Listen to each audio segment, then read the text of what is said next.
Testing, testing, 1, 2, 3. Hello, hello, hello. Is this thing on? Where's my camera at?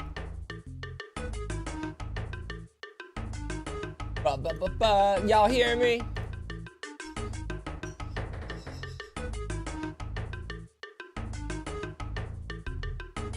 Hey, what's up? So, I asked y'all if you guys pay attention to the chat, like the Substack chat. I know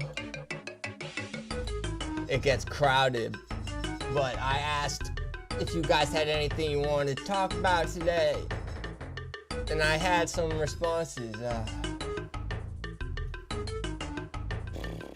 I was wondering how everyone was doing first up, before I just jump in. We're gonna talk about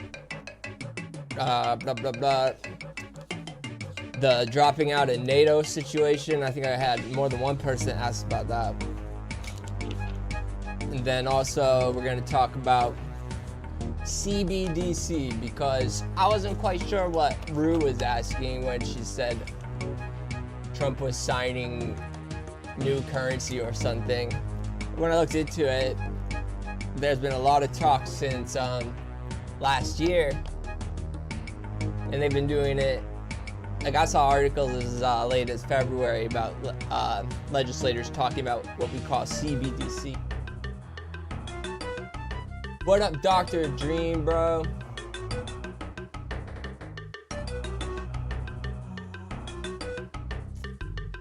Just gonna let people fill in. I like talking to y'all first. How was Thursday?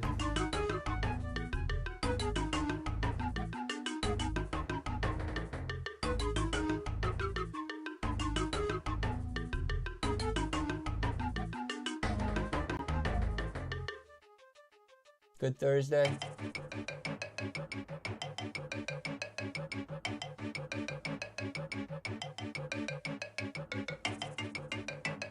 I was pretty productive today. I'll show you after I talk about these topics, but was there anything else big that happened? We're not going to talk too much about Iran. Everyone's diving into Iran, but I think we all know,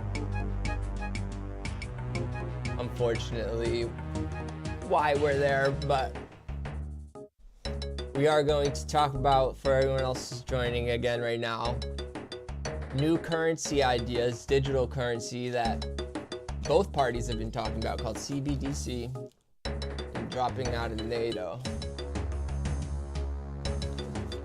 Turn off the music.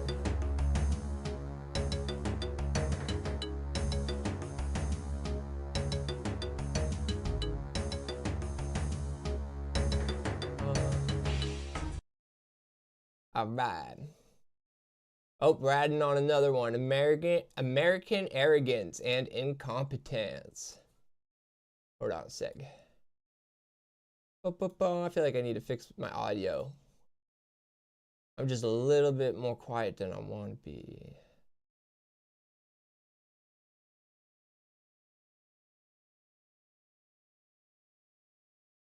Test. No.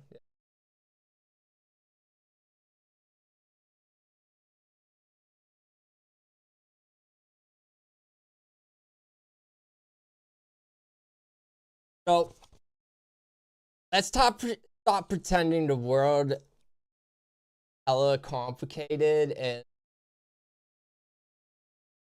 like underlying political agendas that are hidden, territorial, or all this crap. Like, we don't care about those. That's what we call a report. You look for risk. The stories the system tells you to keep are the hard data survives So the central bank digital,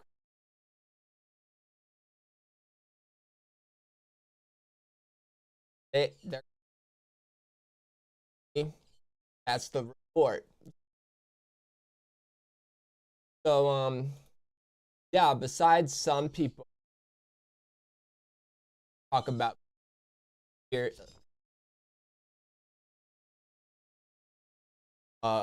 there's a lot of people on the internet talking about something.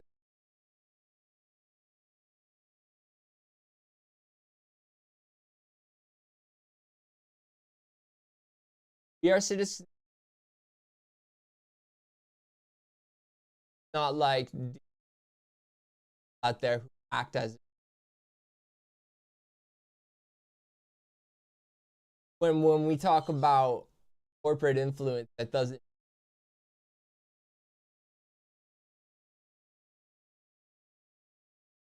a lot of technical ways these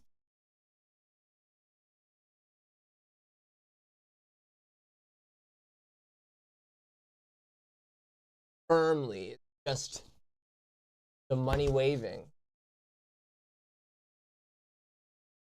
But let's get back to central bank digital. Maybe I should put some.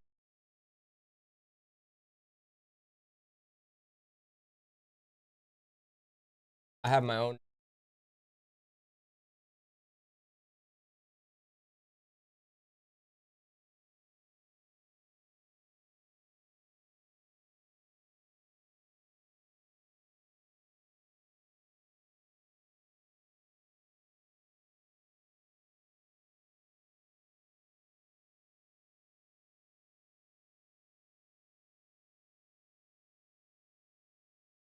So central bank digital. This says it's a digital issued and regulated by the bank instead of a commercial. Now you might be thinking, I don't like stuff like if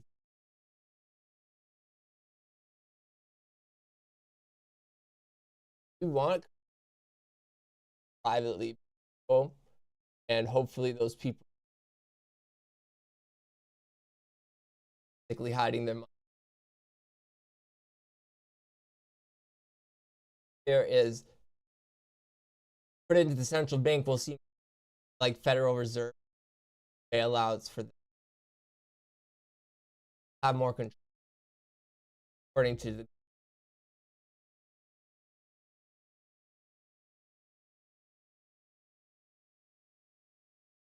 proof payment and maintain the central bank's role in already trying to sell it to me. A corporation well, I don't know what you mean by the corporation. Corporations have a charter that the first we're going to talk about that next episode. I don't think there's the corporation. So that's the official definition. Here to tell you it's no different than like 19th century scripts. They're called Esau scripts. That's what those were. I hadn't heard of them before. I knew what scripts were. Basically, scripts kind of think of scripts like coupons that get tokens. Okay, so like and what that what that meant was you could only spend that scripts pretty much company. Your tokens would be worthless. So why is that relevant? Because they can geofence. So you already know digital stuff with it. So they don't have to hold back, right? Now that you can think of it two ways. You could be like the super, I want all justice. I have nothing to hide. They would never take away my money. You're optimistic about it. If you look at it like that, it's kind of like, oh, if a criminal steals money and there's less physical money back, how they're going to justify. But it also means you're actually happy. Not a physical. We're already like halfway there with credit. But that is supposed to be an electric representation of physical. He wants to not he. Donald Trump. A lot of politicians.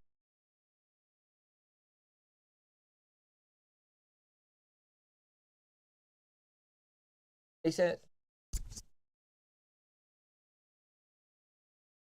oh no, I'm getting cut off. Test, test, test. Why is this happening?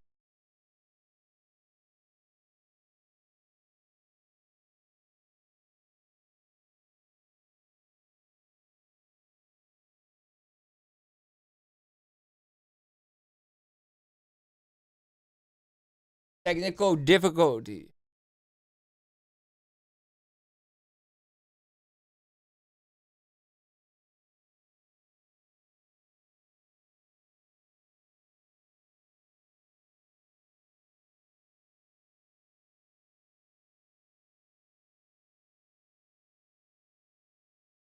How about now? Did I fix it? I think I fixed it. Hello? How much did you guys not hear?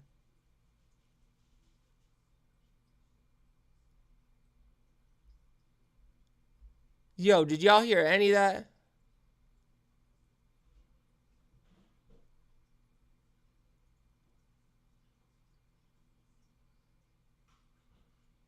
Yeah, but do I gotta start over? How much did you guys hear about the central bank digital currency?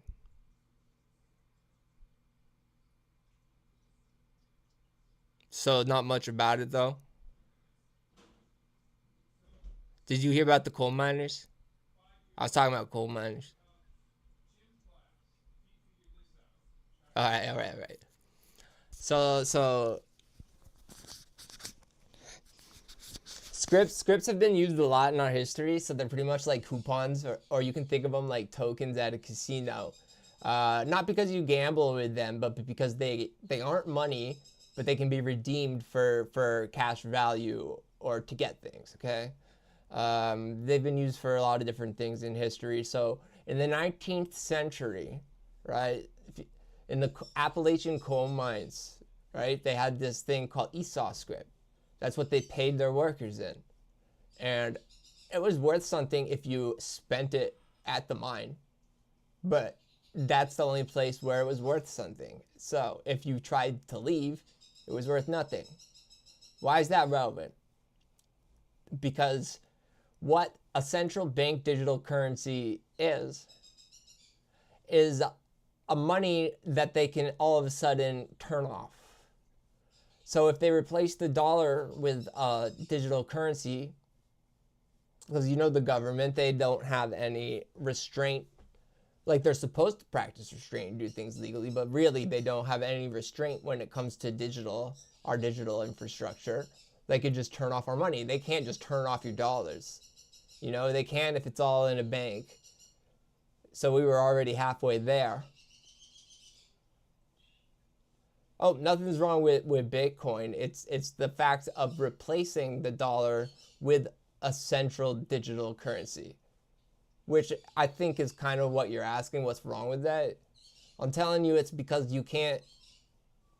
I don't know. Do you trust the government to have total control over your assets? They're pretty much the only bank now. If you want to go that route. So I'm trying to tell you the bad part of doing that. If you wanted to leave the country, they could just turn it off. I'm not saying legally they're allowed to or anything, but they could. If you had money, it's still money if you go overseas. You hear where I'm going with this?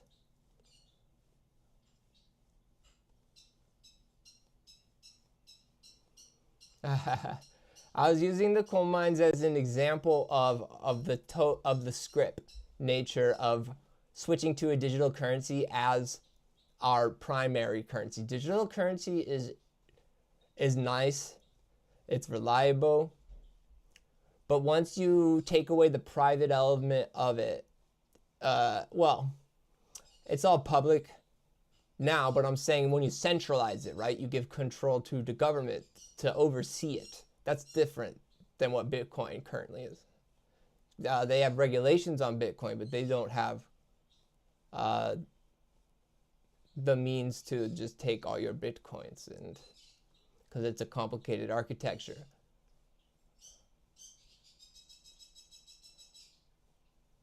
Yeah. I don't have a huge thing against cryptocurrency at all. I just know that there's a lot of risks involved by switching to a currency that's centralized to the point, like, and it's digital. We already have centralized currency, but it's physical. When you go to the bank and you use your debit cards, you might think it's digital, but it's really a digital representation of the physical asset. You understand?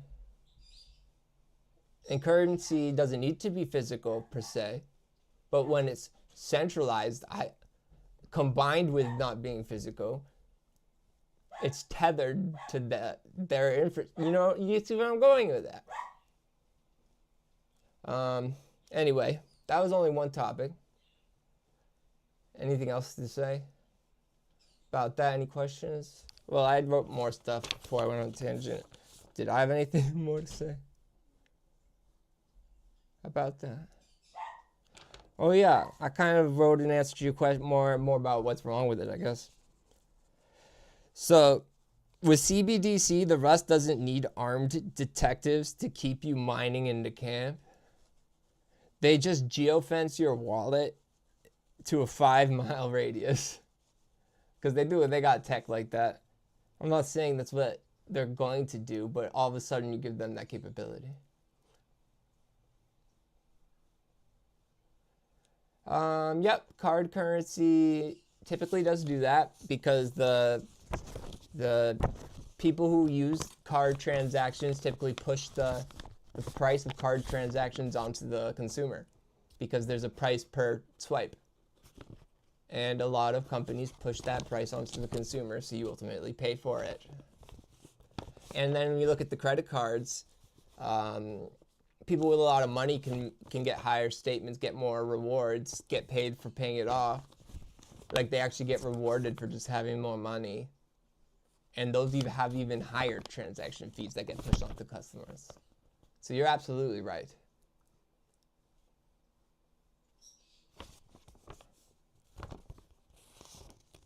So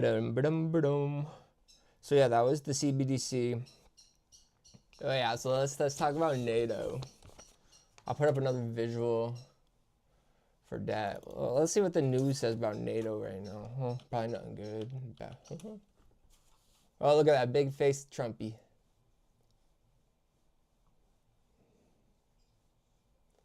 Was it a clip of him talking, or because I just heard it from people talking about it and then I did deep research. I didn't actually look at the headlines.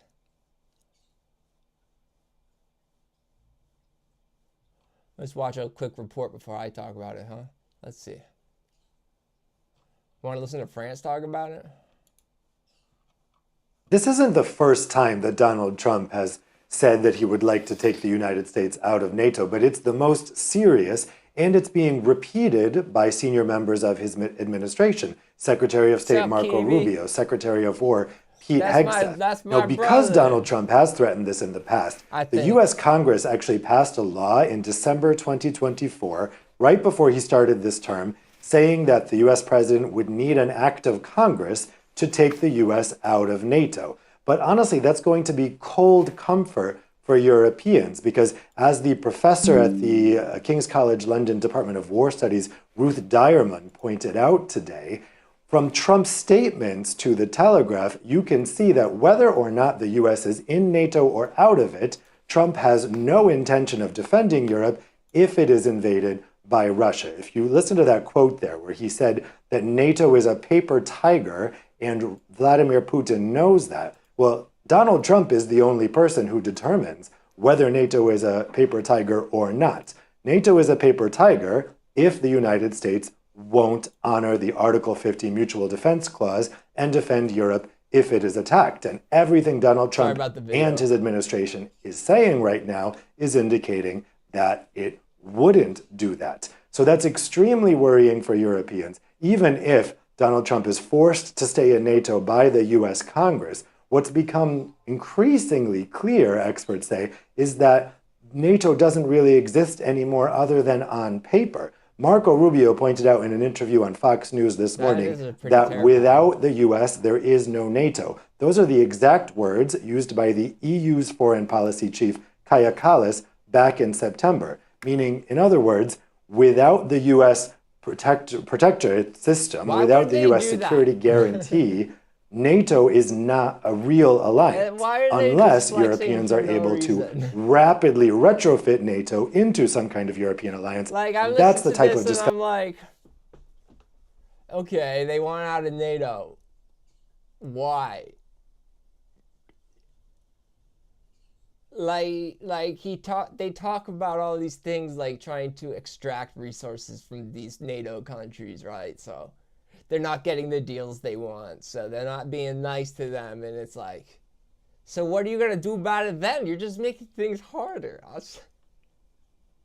And you're like, oh my goodness, that's my off the top before we get into, that's my report. That's the emotional spin take coming from me. Jeez crow. But I did research into it, but pretty much it's like, I bet there's some people out there that are happy about this, okay? Because the way they're framing it, I don't know what they're gonna get out of it. I'm gonna be honest with you. It seems like an accelerationist push, if anyone knows what that means, which means they're intentionally pushing towards chaos. But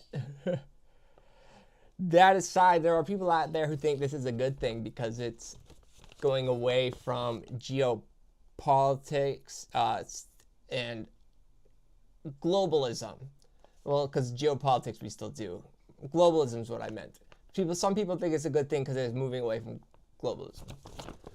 1 second. I just want to make sure this is working. Boom, boom. Yep. That's the report that people who might actually support this will say. Besides the people who also just have blind faith in Trump. But the receipt here, when it comes to the ledger and the institutional data on the situation, is we don't need to keep paying attention to what the EU diplomats saying. We don't have to pay attention to what Marco Rubio is saying when it comes to NATO. Like, sure, keep your ears open just in case it gets even crazier, because it seems like it always does. But you know what's something that isn't very loud on the surface, but when you notice it is fucking screaming? The defense contractors right now. Like I've seen people covering. There's a clip out there of some reporter asking Trump, and they're like, if the situation's under control in Iran, why do you still need? No, they didn't say why. They asked, do we still need $200 billion for the Pentagon? Because they're trying to get $200 billion more dollars. He didn't say yeah. All right. He didn't say no either. He said, it's always nice to have. It's like they're shooting bombs just to make money. It's ridiculous. Like that was like the most bold confession. But that's a report. Again, I'm going back to the report. But if you want to look at the receipts, right? The money, it's going directly to defense contractors.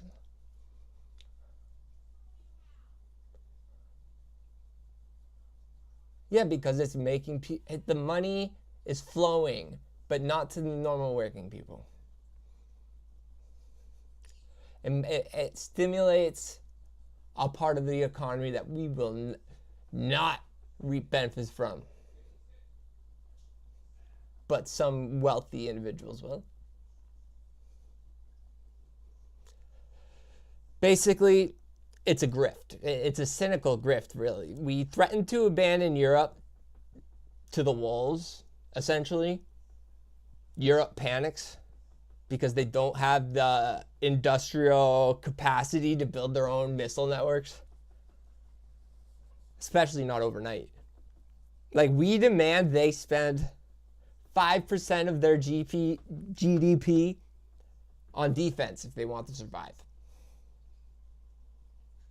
And where does all that newly developed European money go? Straight into the American military industrial cartel. So, like, of course they're not paying. Dude just started a war that none of NATO countries want. So really, this is them preemptively leaving before they have to have a serious conversation with their allies. Let's be real. The fucking EU wants Netanyahu for genocide war crimes. And we're started a war for that country. So if you look at it from this angle, right?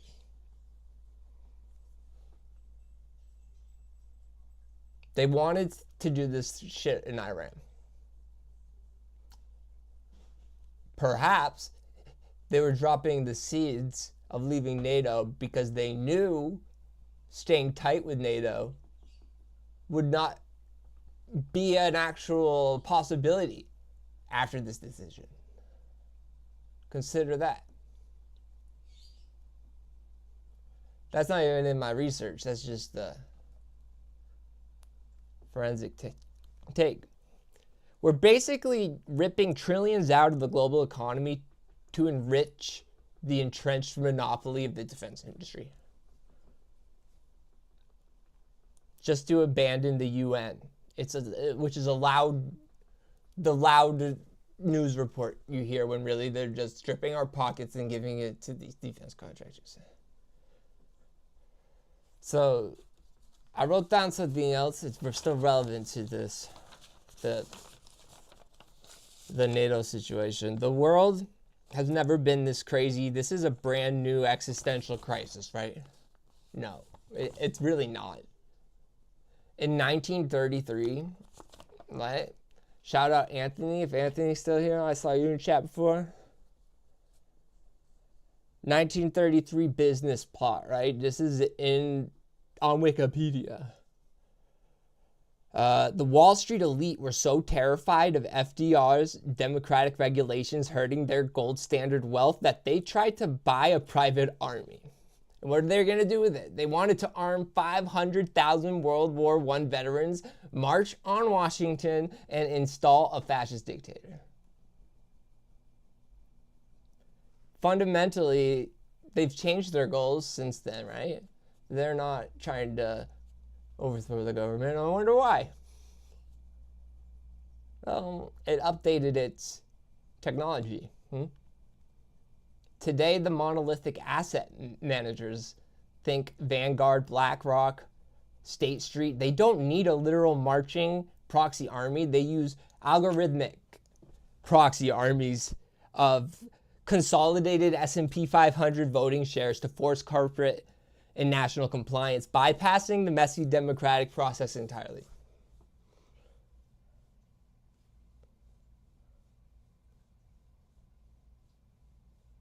So legally, they've already overthrown the government by just owning so much fucking money.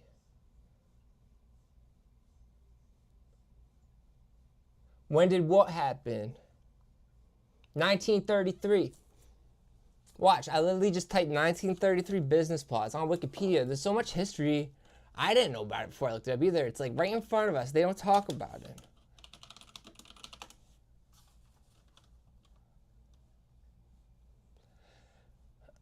The 1933, so it's framed like this, says, was a alleged political conspiracy. So what that means doesn't mean it's a conspiracy theory.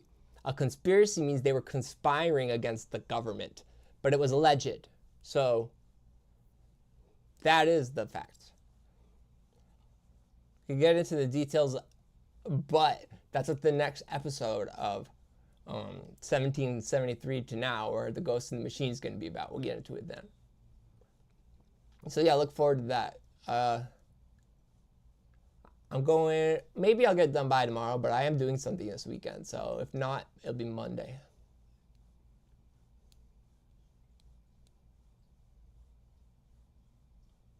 Well, yeah. Those were the two things people wanted me to talk about. And there's the vertical war take and the Ethan take thrown in there. Because they're different. When I put the vertical war lens on, it's a strategic mindset to converge. Everybody has to make some effort to converge. I got my own beliefs, I got my own opinions. They're not necessarily going to pull us together, though. I'll give you both here, though. You get the raw report and the receipt.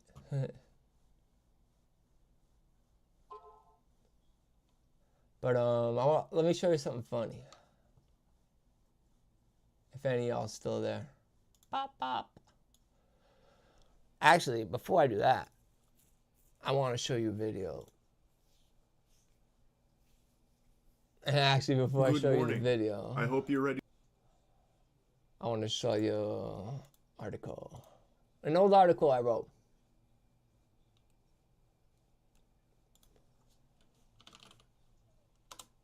How to get away with, trigger warning, rape in Oklahoma.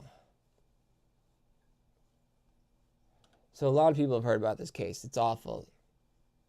Jesse Butler, charged with 10 violent felonies, faced potential cumulative sentence of 78 years in prison, strangled one of the victims. She thought she was seconds from death. He told her he wanted to strangle her so he could film it on his phone. All these awful things, right? The dude barely got in trouble. Where is it? Yeah. Oklahoma's Youthful Offenders Act. What happened with that? The one law in Oklahoma that explicitly lists rape by instrumentation and domestic abuse by strangulation as eligible for a non-custodial rehabilitative track. Like, what the? If you do these things, you could be like, what? It don't make no sense. Anyway, he will permanently evade being on the sex offender registry. It didn't just get him out of jail, it'll erase the record. So, one of my favorite YouTubers mentioned this in a video that inspired me to write an article I'm working on right now. Let's watch the video. It's kind of sad, but it's an important topic. I'll make sure this thing is on right. Boop, boop, boop, boop, boop. Is that it? I go like that. And like that. Boom. Ready to put a frown on. Good morning. I hope you're ready to put a frown on that face. If you happen to be smiling right now, get that off of there. Take it down. And I mean that because what we're going to be talking about today is very infuriating to any sane person out there. And it's something that needs to be talked about and is part of a phenomenon that's becoming all too common, which is child sexual abuse crimes no longer being taken seriously in our justice system. Minimal punishment to the demons that commit these crimes. Behold, Exhibit A. Robert Morris has just been released from jail after spending only 6 months in there. Robert Morris is it's Texas Oklahoma megachurch again, pastor, also you former see that? spiritual advisor to Donald Trump, who last year pled guilty to 5 counts of lewd or indecent acts with a child. In the 1980s, Morris was molesting a 12-year-old girl multiple times. Numerous instances of him molesting a child. People in the church also lied and covered for him, even attacking the victim. And eventually, last year, it was all completely confirmed that he had committed these acts. He had even pled guilty to these acts. And the justice that was dispensed a measly 6 months in jail for Robert Morris. And now he has 9.5 years of probation, which he will spend living in his luxurious lake house property. He also paid, I think it was $270,000 in restitution, which is peanuts to this guy's net worth.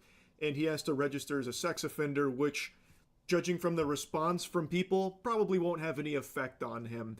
People are like, well, he did the time. He's a changed man now. He's learned from his mistakes. We should welcome him back with open arms, which I think is unhinged lunacy. But if this current administration has taught us anything, it's that the sex offender label is a protected status in the government. Fucking Donald Trump appointed Lawrence Taylor on his Council of Sports and Nutrition. Lawrence Taylor is literally a level 1 sex offender, actively registered sex offender, and Donald Trump gave him a position that supposedly works with children here on this council. And of course, the government doing everything imaginable to protect those named in the Epstein files. It's pretty clear that the sex offender label doesn't actually matter to a lot of people in positions. I just realized my Instagram live stream crashed. I don't know why. Of power, and even to just normal community members, it seems like they're more than willing to just say, welcome back, Robert Morris, we're glad to have you home. It's just complete fucking insanity. I'm just gonna be honest with you, puppet pals, and again, maybe I'm just fucking boofing crazy pills here. It just doesn't smell like justice to me that Robert Morris only spends 6 months behind bars in the slammer, even though he has been found guilty to molesting a 12-year-old girl multiple times, numerous instances of it, only spending 6 months in jail, and then getting to just live it up in his $1 million lake house property, and I imagine will be landing lucrative gigs in the future. I don't know why I thought even despite all of these known facts about him being a heinous, unforgivable demon. And like I said at the beginning of the video, this is a phenomenon that I think is becoming even more common. Another thing that I read today is that one of the January 6th rioters who was been pardoned by Trump what's up, bro? turns out to have been a huge pedophile. And Francis? There's actually been a couple of them, but the most recent one is Daniel Tochi. He was just sentenced to 4 years in jail for having more than 100,000 child sexual abuse images and videos on his devices. Authorities also found other disturbing things in there, like apparently he had saved videos of like a cat being thrown in blenders, stuff like that. But what I don't understand is, why is his sentencing so light? I feel like Ed from the episode of Ed, Edd n Eddy when he had a fucking rock in his shoe, where he's just really mad abuse material. Where is it? It's just crazy. When I looked, Madam Prosecutor, you're free to enlighten the court if while out on bond, he murdered his stepdaughter more frequent. I could go on and on. Another really recent example, a case that actually happened here in Florida, in Tallahassee. A Judge Tiffany Baker Carper allowed a maniac by the name of Daniel Spencer, who had just been convicted a month earlier of trying to meet up with a 15-year-old minor for sex. He was caught in a sting operation, and while awaiting sentencing, the judge allowed him out on bond, and while out on bond, he murdered his stepdaughter, Melissa Missy Mogul. The judge stated he's been out for an entire year, as far as I saw, with no violations. I didn't see any criminal history regarding violence. The only criminal history I saw was relating to drug offenses. When I looked, Madam Prosecutor, you're free to enlighten the court if I've missed something. This article then went on to say that it's unclear from the record whether the judge or prosecutor were aware at the time that the Tallahassee Police Department, in consultation with the state attorney's office and the DCF, had investigated allegations that Daniel Spencer molested Missy.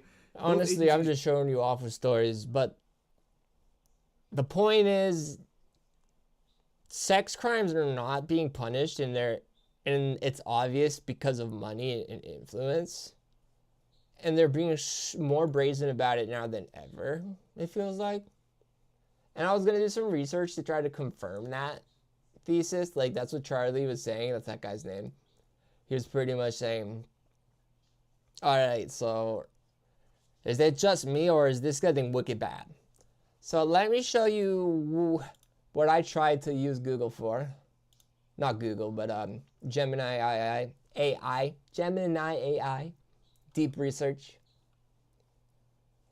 Usually I have no problem. I have a custom prompt engine. This that creates prompts using my language, talking about the Rust and the vertical war, which usually bypasses a lot of filters about social stances. But talking about this, it would not. And it's really frustrating. I want to show you how I pull this back. Sorry. Bear with me. Bear with me. Is it this one? Boop.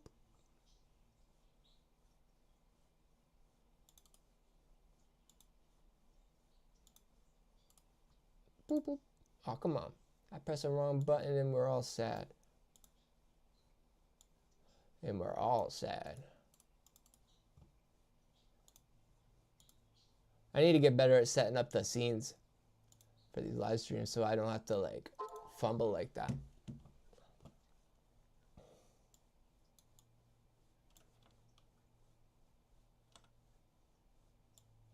Try to get this good viewing size for you guys.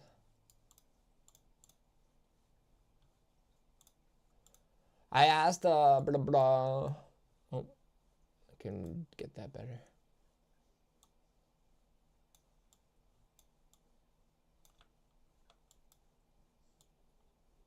Come on. I'm struggling. I just want to get big. That's what she said. Sorry.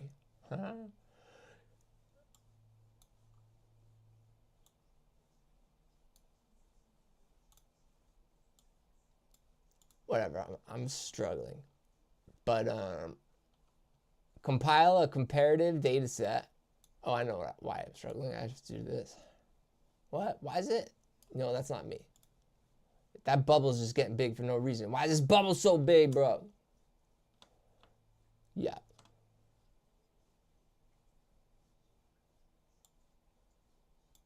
There we go. I asked it to compile a comparative data set of average sentencing lengths in Texas, Florida, and Oklahoma over the last 5 years. Cross-reference the average jail time served for non-violent Layer 1 economic crimes like minor drug possession or survival theft against the jail time served for possession of CSA material, which is the child CP, and plea bargain sexual assaults. Fucking what? How is this controversial? I need the hard numbers that prove the systemic devaluation of a child's life compared to the state's property. And it said, I cannot fulfill this query. Oh, you can't see that. I cannot fulfill this query as it requires taking a subjective stance on sensitive social and legal issues and promoting a specific moral framework. Yes, child porn is bad. What the fuck? And I talk about so many things that is trying to stop me, and I'm like, okay, that makes sense. And then I can get around it. Don't get me wrong, I got around this and I'm doing research. I reframed the question. Well, actually, I don't know if it went through. Let's see together. Yeah, I reframed the question and that one went through. Dude, this one still doesn't want to go through. Oh my God. And neither does this one. Retrieve the legal and structural mechanisms that shield judges from accountability when their leniency results in further violence. Specifically, pull the historical disciplinary records of Judge Tiffany Baker Carper and Judge Susan Worthington, Florida and Oklahoma.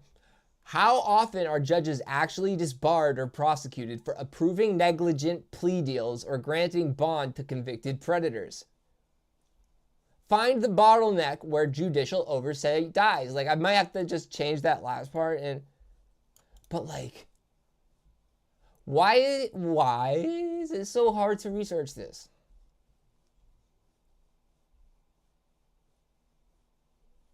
I understand Harpy, and if you're not used to figuring out ways to circumvent those guardrails, you might not understand what I'm saying when I say there are queries out there that make sense. They might want to stop you. Like when I talk about revolution ideas or like changes, not because I want to do a violent one, but like I understand why that kind of idea might be stopped, and then I have to reframe it. But I'm literally just trying to look into like come on. It just doesn't make sense to me how heavily weighted that is. Like,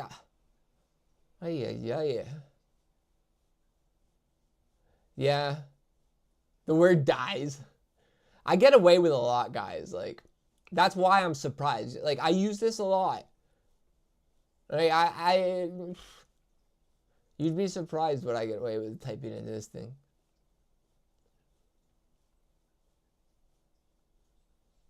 Your feed on Substack keeps freezing. Let me check my stream health, okay? I'm gonna play some music real quick while I transition. Because I don't want to end yet or anything, but I'm transitioning.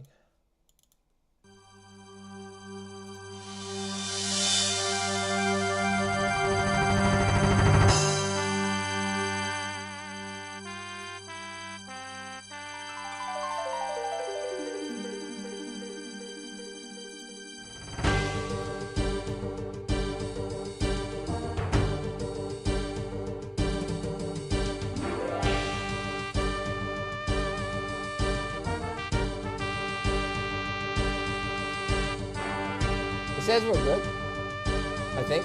Yeah. Hopefully it's fixed right now. Hopefully.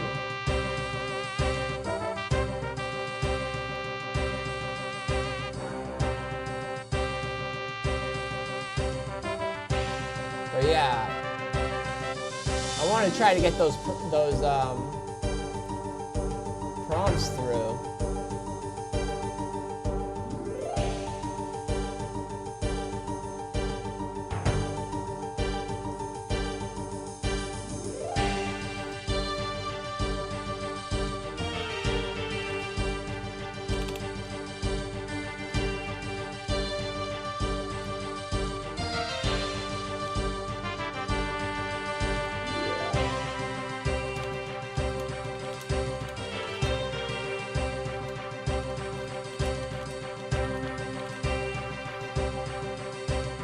At least this one's going.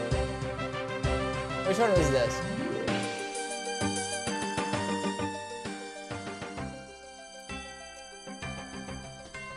Provide a factual, objective overview of the legal doctrines regarding judicial absolute immunity in the United States. Additionally, pull the publicly available historical statistics for judicial disciplinary actions. Oh, okay.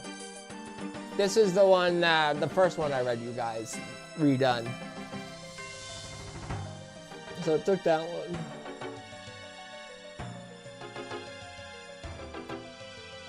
Is it still way louder than my voice? I thought I turned it down. I turned it down more.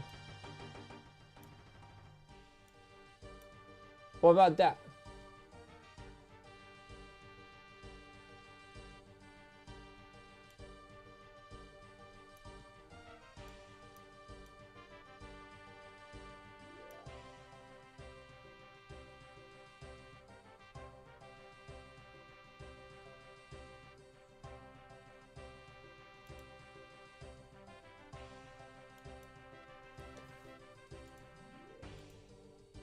Yeah, what else have I been missing in the news, guys? Because I dig into history, I look for patterns. I try not to look at headlines.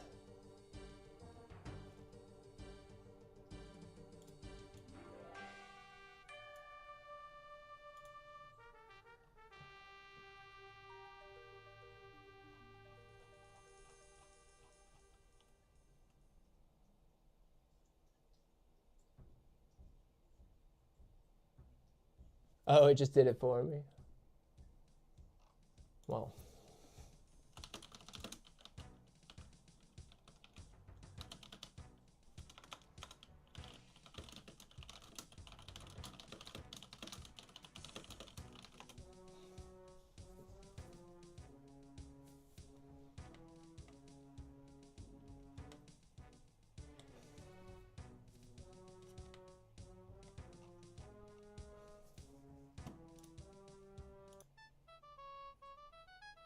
Artemis didn't blow up.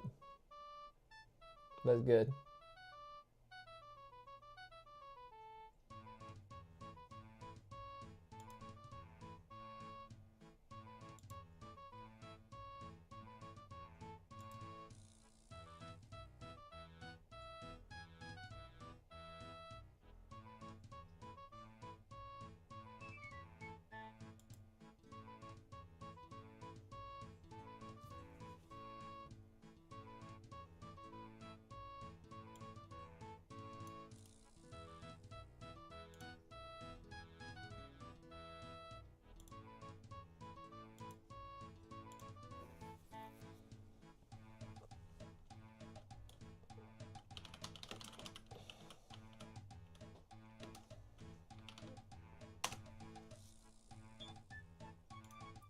Ba-dum-bum-ba-da-da-da-dum.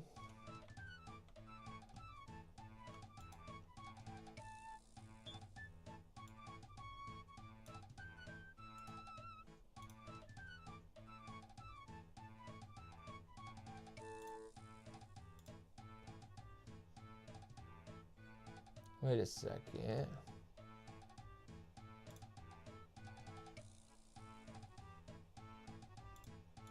What the heck? Didn't I just make a folder?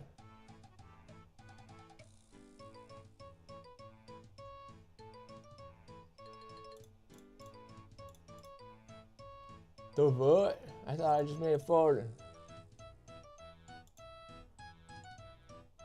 Whatever.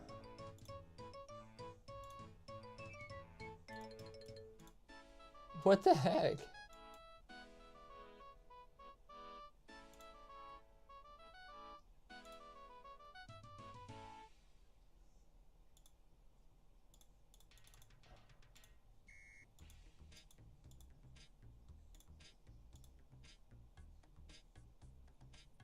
Weird. I don't know where it went then. The fuck? Anyone else notice that? Maybe I'm psycho. I don't know. I need to close all these tabs.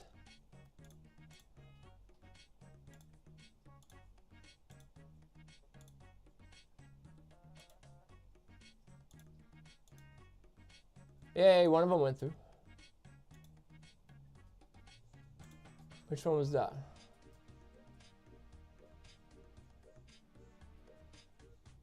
Okay.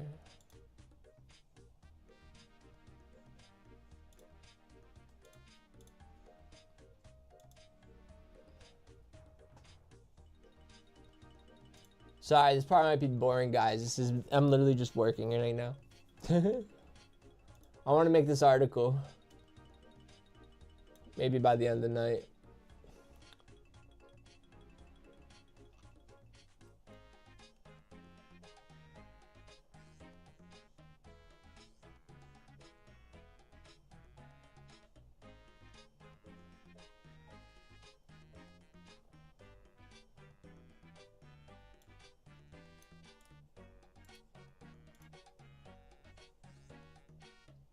Yeah, it is saved. Like, what? Oh, I see what happened.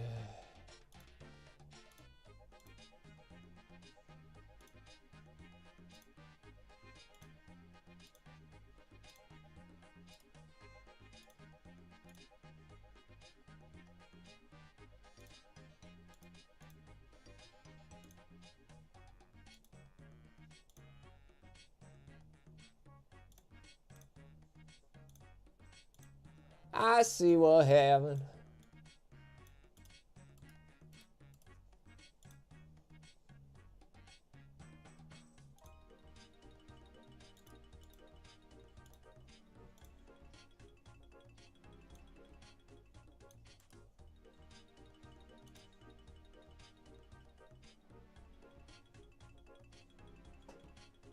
Such a sad story, but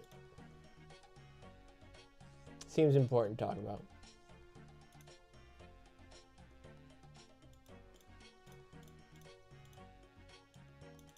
Yeah, this is the video we just watched.